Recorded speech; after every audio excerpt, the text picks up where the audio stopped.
Florida Department of Corrections Secretary Ricky Dixon told state lawmakers last week he was coming to them with a, quote, staggering budget request. Here to help us understand why is retired warden and former retired senior investigator with the Florida Department of Corrections, Aubrey Land. Aubrey, thank you so much for being here. Yes, ma'am. And I was not a former warden, only a senior law enforcement inspector. That was the rank that I retired at. Gotcha. Okay.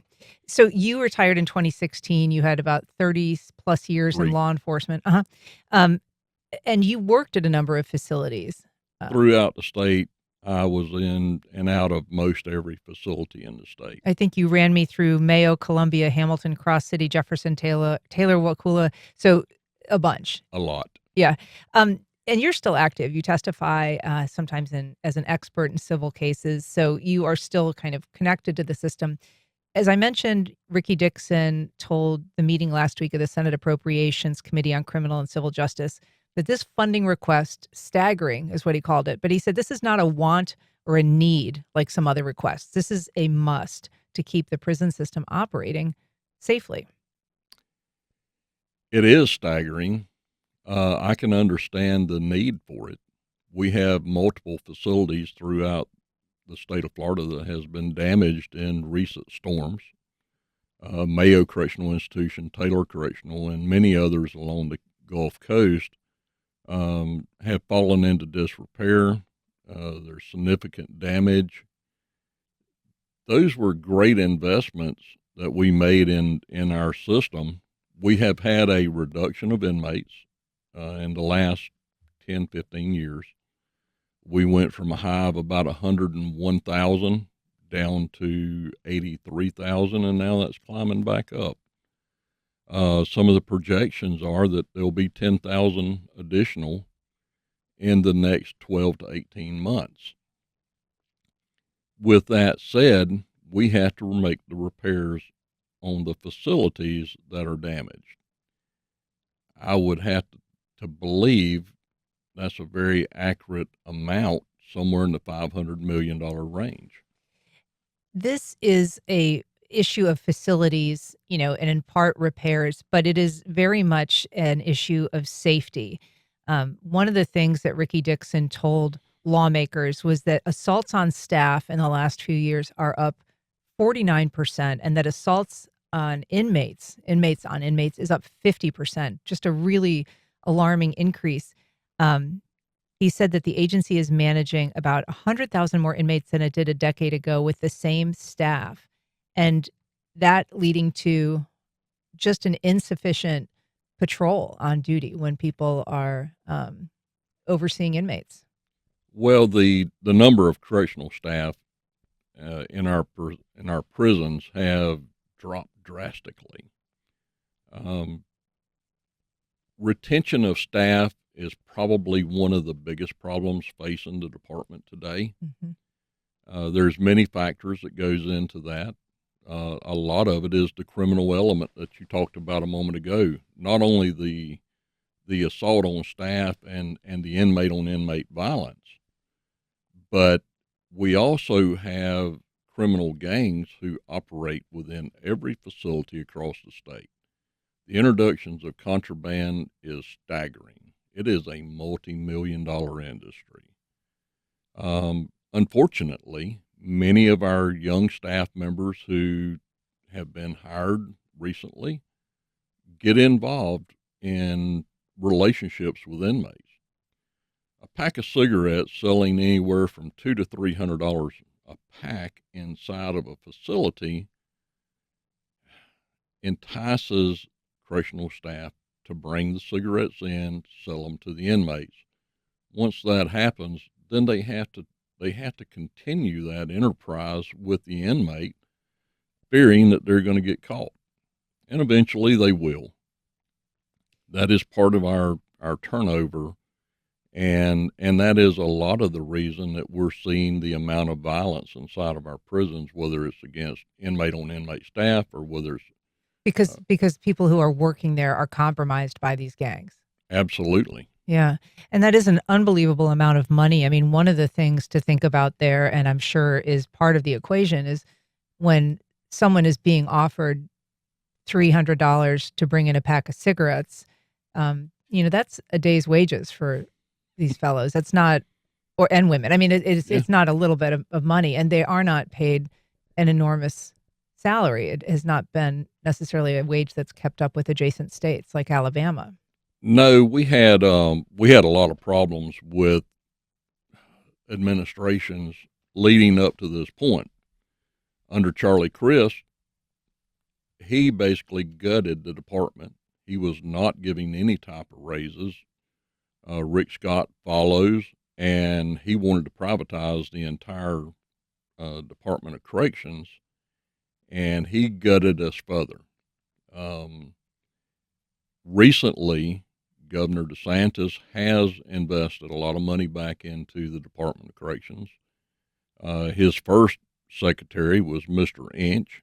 Um, and Mr. Inch left because he couldn't get the funding to run the facilities that he needed to run them satisfactory. Mr. Dixon has come along and has done a great job. Some of the things that I'm really impressed with the last two secretaries about is investing in preparing inmates for release. We have some really good programs that are taking place there, and I believe that will be a cost savings for the state in the coming years.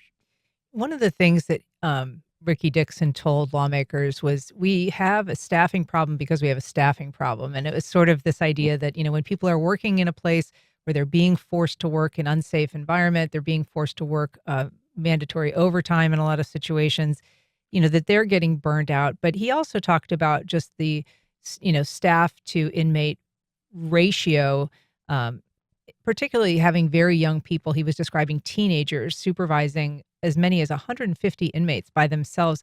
Let's just watch and listen to a little of what he had to say. No one, regardless of the experience, should be by themselves with 150 inmates. We've normalized this as if it's just okay. In other states, you may see 1 to 35, 1 to 40, and that's not good. But 1 to 150, and then to compound that by knowing that some of these individuals have less than a month, just a few weeks with us. So, the security of inmates is something that doesn't necessarily get people as riled up as the security of people who are overseeing them and guards. There, that is something that people do care about. But there was other ways that Ricky Dixon laid out how this is impacting even the general public. He described the vehicles that the Department of Corrections is driving inmates from facility to facility with. He said 65% of their vehicles are below the Department of Management Services standards in terms of mileage and age. And he said, quote, "We have dangerous individuals running up and down the interstate every day, breaking down on the side of the road and having to be offloaded." So he was describing something that was news to me, that's something happening with that frequency where inmates are being transported and the buses or the vehicles that they're on are breaking down. That happens every day throughout the state of Florida. As a senior law enforcement inspector, I would be traveling around the state, and I cannot tell you the number of times that I would come up on a DOC vehicle that was broke down on the side of the road.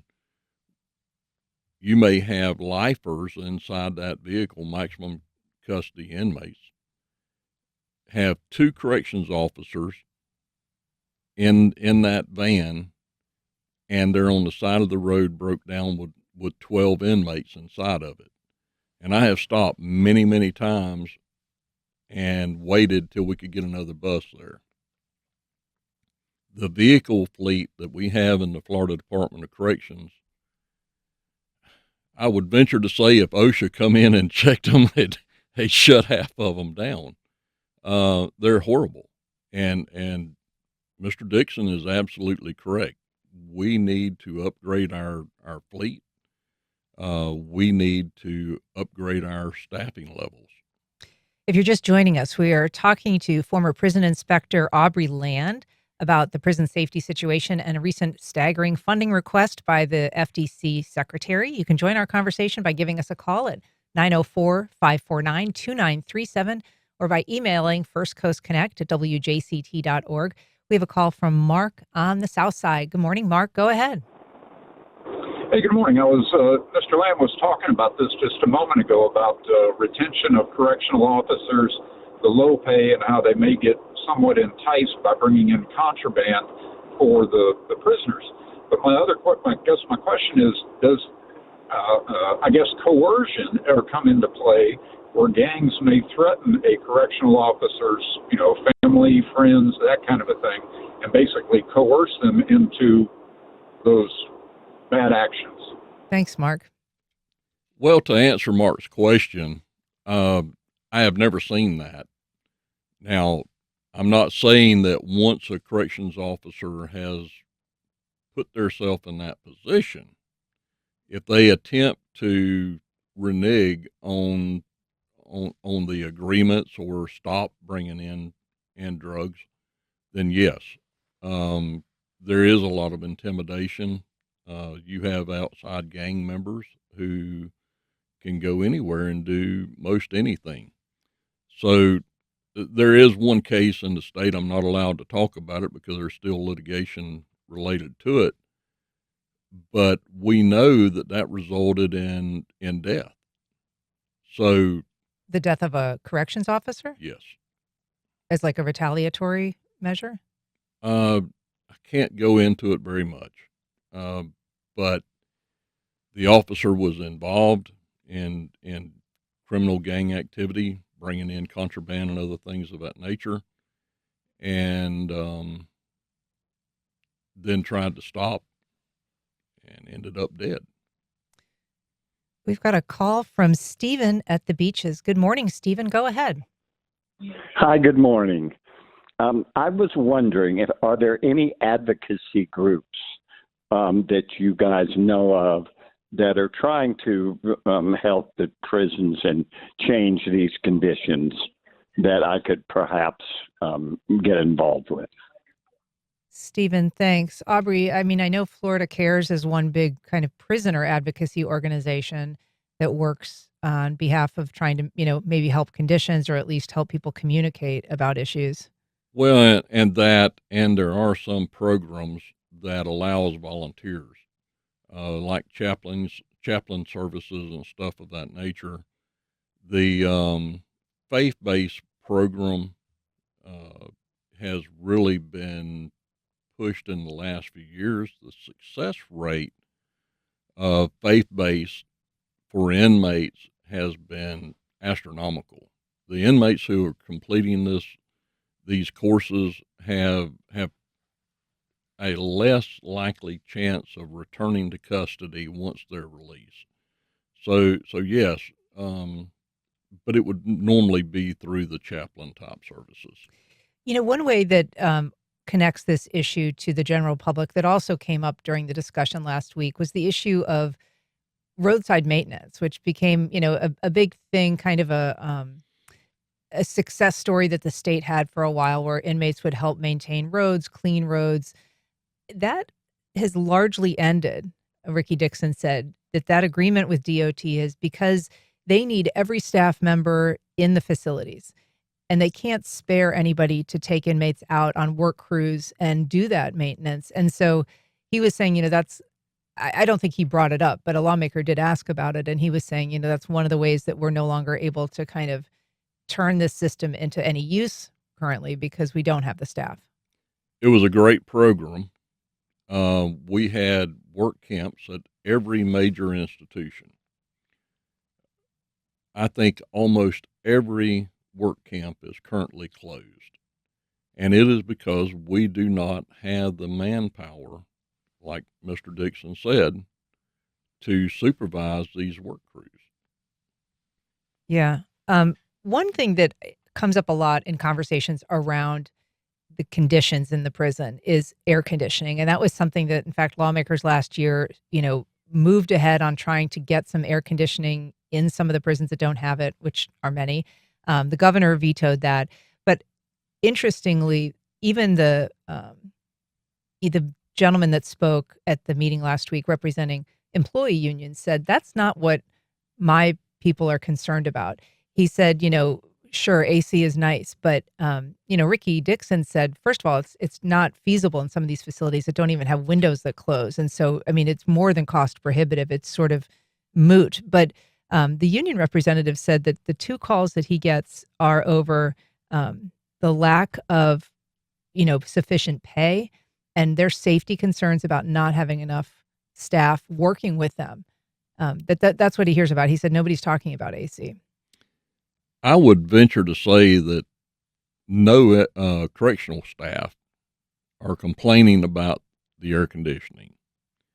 Uh, they need more pay, they need more time off, and they need more boots on the ground. That is the biggest concern for our correctional staff. Now, to address the air conditioning, we have some newer facilities that have been built that have climate control. It's not going to be to the comfort level that everybody would want, but they are better than some of the older facilities that have no air conditioning whatsoever. I would venture to say in coming years that we will be building more and more facilities or housing units that are climate controlled. Because of the staffing shortage, the governor a couple of years ago sent in the National Guard. It was seen as, kind of an emergency stopgap measure. That was in 2022. They were just pulled out this year. And, that came at no small cost to the taxpayer either.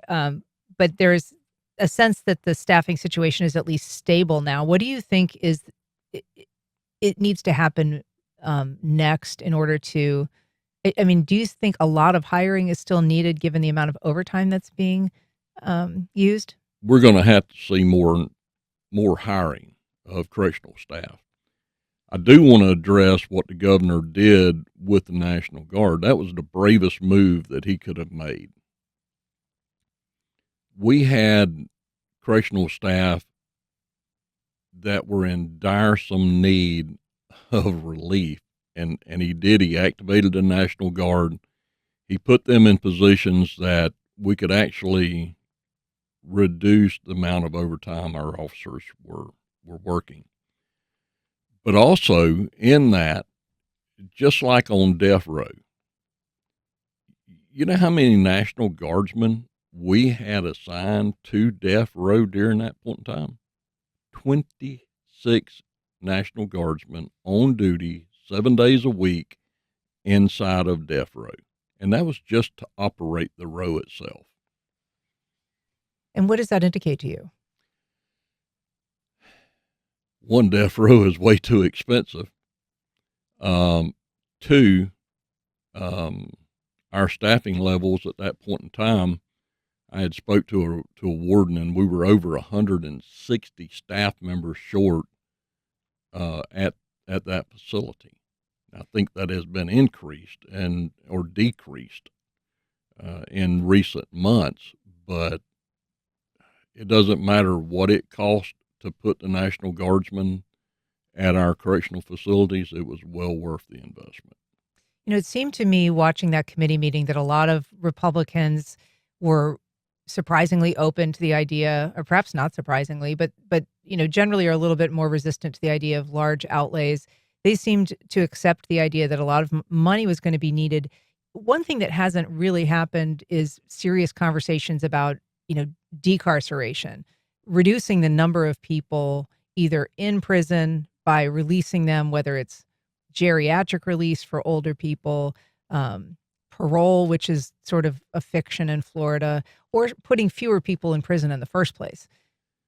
Well, I don't know that I would necessarily agree on not putting people in prison according to the crime that they've committed. Releasing geriatric inmates, that is something that we can do. We have, and I'll say this, if the legislature is serious about trying to do something positive for the Florida Department of Corrections, bring back the parole. And what we call parole today is basically non-existent. It is a joke.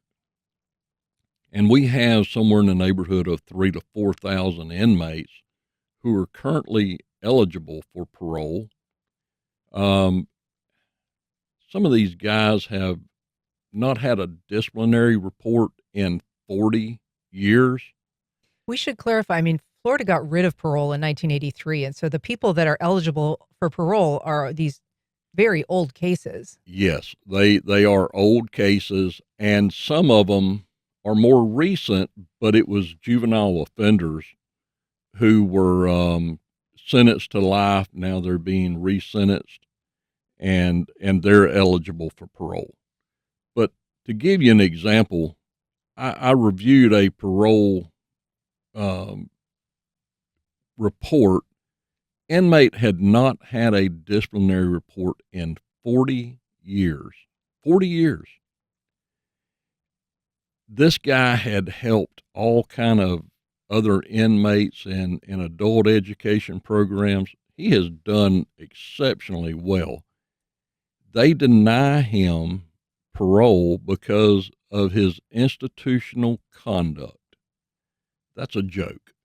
So to say that we have a parole commission that is reviewing cases, reviewing them fairly, that is a joke. If the legislatures want to do their job, make the parole commission do their job. There's many inmates that can be released successfully back as law-abiding citizens. So that would alleviate a lot of our staffing issues. It would also reduce the cost to the taxpayer. And we should say that this request that came, this $512 million request that came last week, doesn't include salary increases. Ricky Dixon said he's going to be back to talk about that in November before the same committee. So this is very much an ongoing discussion. But Aubrey Land, it's great to talk to you. Thank you for coming in today and helping us understand some of these issues. You're more than welcome. It was a pleasure to be here.